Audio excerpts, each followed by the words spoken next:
Assalamualaikum warahmatullahi wabarakatuh. Apa khabar murid-murid?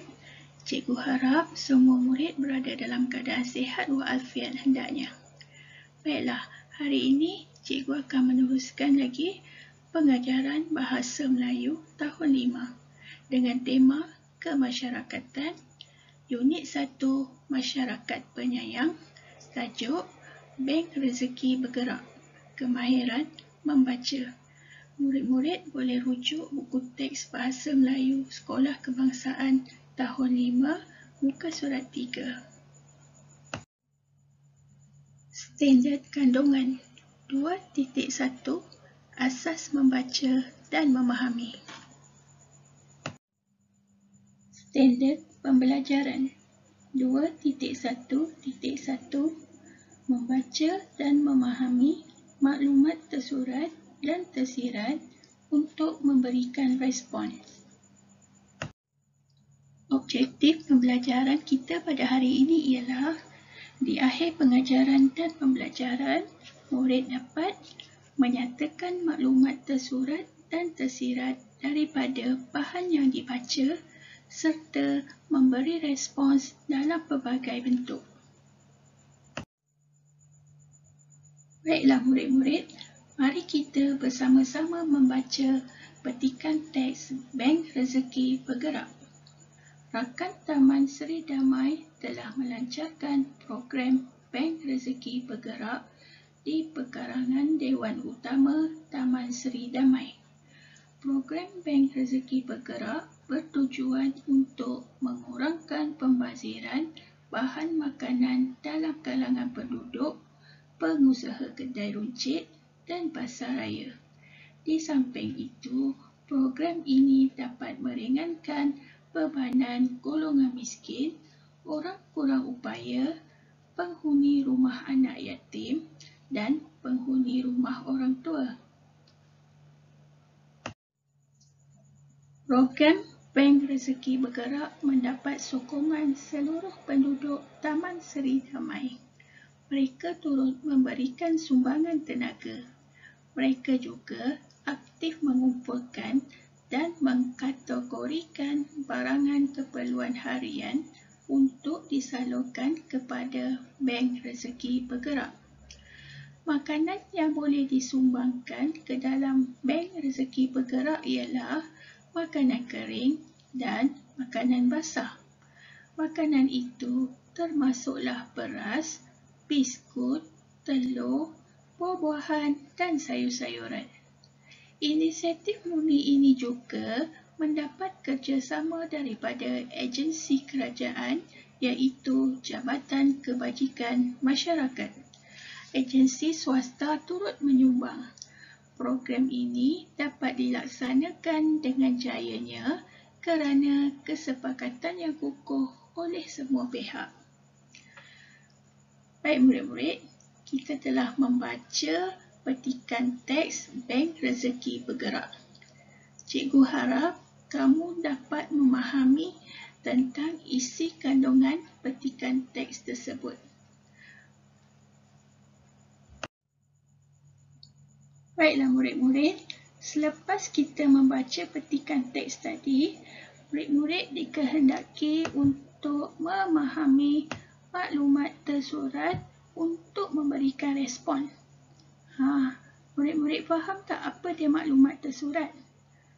Okey, jika murid tidak faham, cikgu akan terangkan. Baiklah, apa yang dimaksudkan dengan maklumat tersurat? Maklumat tersurat ialah maklumat yang ada dalam petikan. Okey, sebagai contoh yang telah diberi di dalam buku teks, okey, murid boleh baca ni, kita baca sama-sama.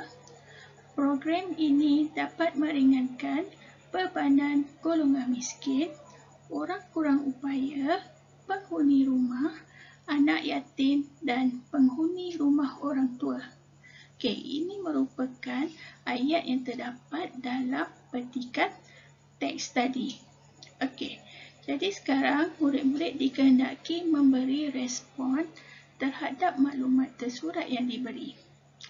Okey, jadi kita tengok respon yang diberi iaitu kita mestilah sentiasa membantu golongan miskin, orang kurang upaya, anak yatim dan orang tua bagi meringankan kesusahan mereka.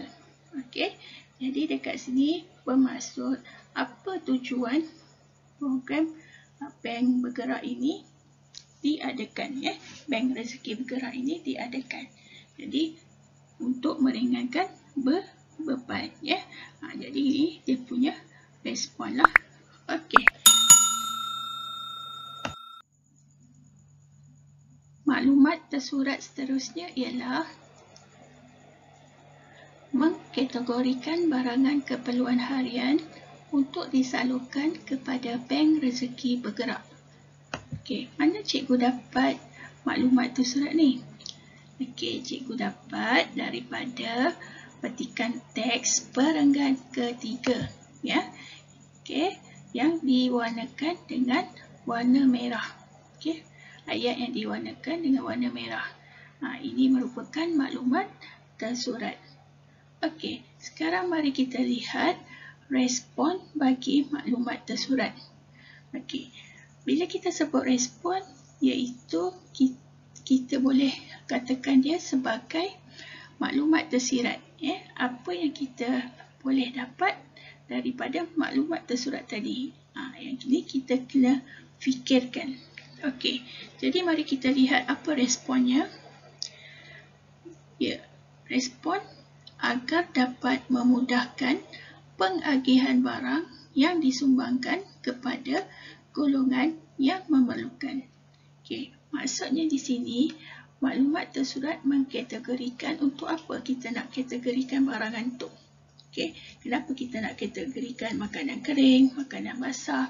Okey, supaya dapat memudahkan pengagihan barangan kepada golongan yang memerlukan. Ini ialah maklumat tersirat lah, ya, yang tersirat.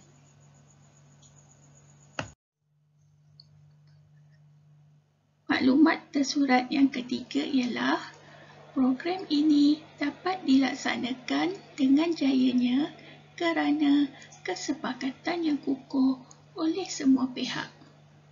Baik, di mana cikgu dapat maklumat tersurat ni? Okey, kamu boleh lihat pada petikan teks perenggan terakhir, ayat yang terakhir. Okey, ini dia ayatnya. Okey, berdasarkan maklumat tersurat tersebut, kita perlu mencari respon. Okey, respon berdasarkan maklumat tersurat yang diberi. Ya, jadi apa yang kita dapat? Okey, sikap bekerjasama sangat perlu bagi memastikan program yang dilaksanakan berjalan dengan lancar. Okey, jadi kita kaitkan kesepakatan ni dengan sikap bekerjasama. Ini penting bagi memastikan sesuatu program tu dapat berjalan dengan baik. Okey. Jadi cikgu harap murid-murid dah faham bagaimana untuk mencari maklumat tersurat dan memberikan respon, ya. Jadi respon ni boleh dikatakan sebagai maklumat tersirat.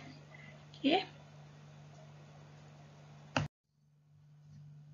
Baiklah murid-murid, kita telah pun belajar kemahiran membaca 2.1.1, membaca dan memahami maklumat tersurat dan tersirat untuk memberikan respon.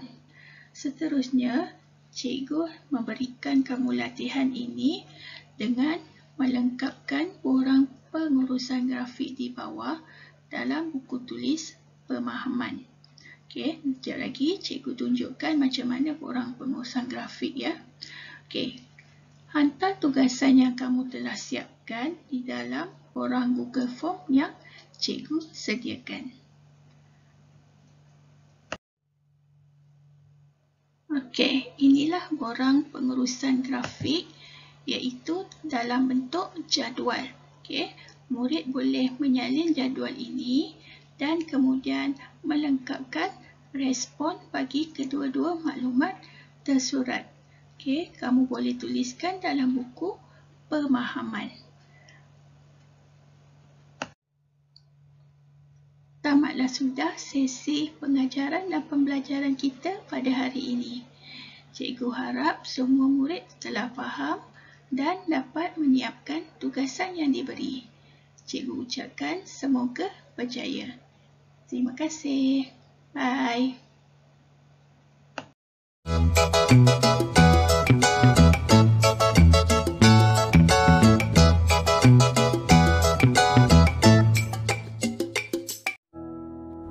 Jumpa lagi. Jangan lupa tekan butang like dan subscribe.